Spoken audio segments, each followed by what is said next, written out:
आज जैसे ही मैया केवल भगवान के लिए रो रही है कि मैं केवल उन्हीं से विवाह करूंगी, लेकिन उनका भाई रुकुम माली ने कहा कि मैं अपनी बहन का विवाह आज ससपाल के साथ करूं।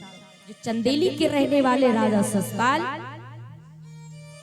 लेकिन रुक्मणी परमात्मा के लिए, भगवान के लिए संतों के मुख से सुना हुआ आज उनके साथ विवाह करना चाहते हैं। जैसे आज विवाह करने की बारात पूर्ण हुआ, तैयार हो चुकी है चंदेली के राजा ससपाल के साथ, लेकिन इधर को आज मंदिर में पूजा करने के लिए वहां पर जाती हैं। लेकिन उससे पहले रात्रि के समय रो रही तो भाभी ने कहा चिंता मत करो, हम तुम्हारी मदद करें। क्योंकि कहा भी जाता है कि भाभी एक सखी के समान होती है। जो एक बेटी माँ से नहीं बोल सकती, वो अपनी भाभी से बोल सकती है। अपने दिल की बात भाभी से कह सकती है।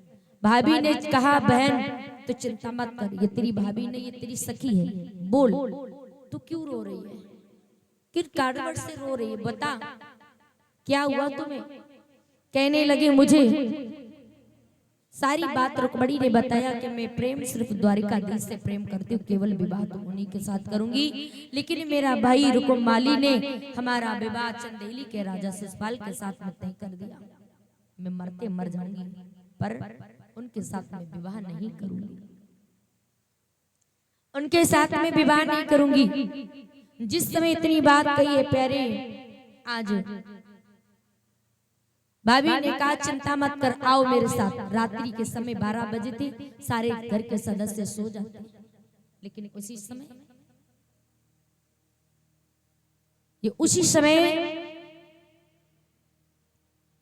काला कम्बल ओढ़ करके रुक्मणी चल पड़ी। बाबा के पास में एक संत रहते थे कुटी में, और वही पर जाकर के बाबा ने क्या किया, रात्रि के समय 12 बजे थे, जाकर के भाभी ने कहा तुम अपनी बात के दिल की कही, एक चिट्ठी लिखी थी और चिट्ठी में अपने जो अर्जी थी वो उसमें अपना व्यक्तित्व कर दिया, और जाकर के संत महात्मा जो थे उनको पकड़ा दी चिट्ठी की चले जाओ, और जाकर के मेरा संदेश द्वारिकाधीश से कह दीजिए।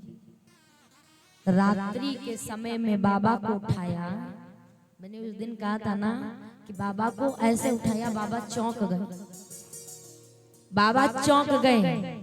बाबा बोले कौन सा हुआ आ गए हो जो रात्रि के समय में हमको जगा दिए। एकदम से उठ करके बैठ गए, देखा कि मेरी कुटिया में कौन हो? रुक्मणी ने कहा मैं विभीषण की पुत्री रुक्मणी। तो बेटी यहाँ क्या कर रही हो? बोली इस समय में ये कर रही हूँ कि आपको चिट्ठी देने के लिए आई, आप मेरी मदद कर दीजिए।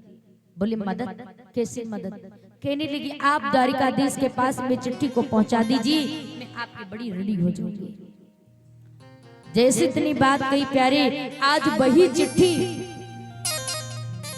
रुक्मणी जी ने बाबा संत को पकड़ा दी। बाबा ने कहा ठीक है सुबह होने दो, मैं चली जैसे ही मैं चले जाऊंगा। बाबा जी कहने लगे बेटी एक बात तुमसे प्रश्न करना चाहते हैं। कहने लगे तुमसे द्वारिकाधीश से कैसे प्रेम? सारी बात समझाई। कहने लगे बाबा ये चिट्ठी वही खोलने ऐसे ही लेकर के चले जाना, क्योंकि संतों के मुख से कही हुई मैंने आज द्वारिकाधीश से प्रेम कर बैठी हूँ, मैं उनसे ही प्रेम करती हूँ, विवाह भी उन्हीं के साथ करूंगी, मैं कुंवारी रह लूंगी, लेकिन आज विवाह ससपाल के साथ नहीं करूंगी। जैसे ही तैयार किया प्यारे,